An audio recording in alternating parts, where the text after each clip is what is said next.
ya bodi ya ligi na TFF. Kwanza inabidi mtuombe radhi.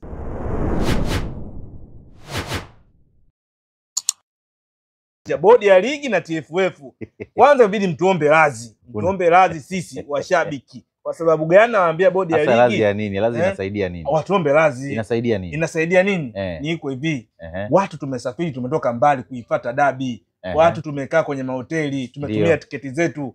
Kwa nini wasituombe radhi kwa kilichotokea? Kwa nini kwanza wasitoe solution ya tarehe 8 kwa nini? Solution lazima ije, lakini first ilibidi watuombe, afu itabia na kuomba radhi na maana wana conciliate. No, watajua wao. Sisi tunachokitaka kuona kweli wamekiri kosa, kwa sababu hii sio mara ya kwanza. Ina maana wataconciliate. Ina maana mkiomba radhi, ina maana ni sawa na tumesha resolve sasa. Sasa tuende mbele na mambo mengine. Wao sasa. Tupande yani hao watajua wao, lakini wanachotufanyia bodi ya ligi na TFF sio jambo jema.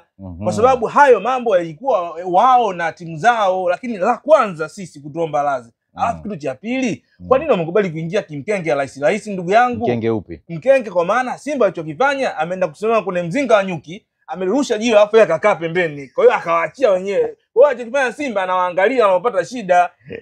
Mguto huyu alituambia kabla ya mechi si saa 4 si saa 5. Kwa magemu ipo, waya anakuja saa 7 saa 8 anatuambia mechi hamna. Si wamekaa sasa kamati ya masaa 24 ndani ya masaa 4. Wamekaa kujadili nini? Kujadili nini ambazo zilitokea. Ilitokea fujo gani?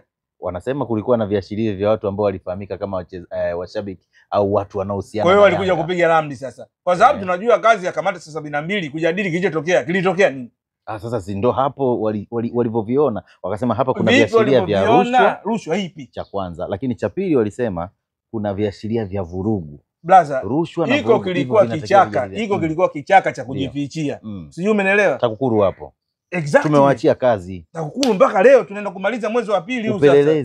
Upelelezi unakaa sasa kama upelelezi, kwa nini wanatupangia ratiba mchezo? Kwa sababu mmeenda kasi mmeshindwa. Nani alisema kasi wameshinda? Kwani kasi wamesema Yanga wameshindwa? Wamesema warudi kujadili na ndio kushindwa sasa huko. Au kasi walisema mpango. Umeona hapa Yanga anachotaka haki yake. Simba tayari yeye sikakubali kwa magemu. Yanga ni ipi? Kwa mfano wewe ungekuwa TFF au bodi ya ligi. Ningerudi kwenye kanuni anasema na sheria nasemaje? Sijui umeelewa? Kwa sababu hakuna kanuni inayosema usipofanya mazoezi siku moja kabla ya mechi usicheze ligi.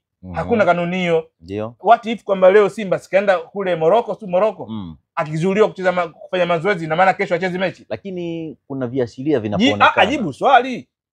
Kulikuwa na kanuni gani inayomzuia Simba sende uwanjani baada ya kuzuia kufanya mazoezi? Ina maana nataka kuniambia lisali moja lile ambalo kufanya mazoezi Simba ndo asingeweza kucheza mechi?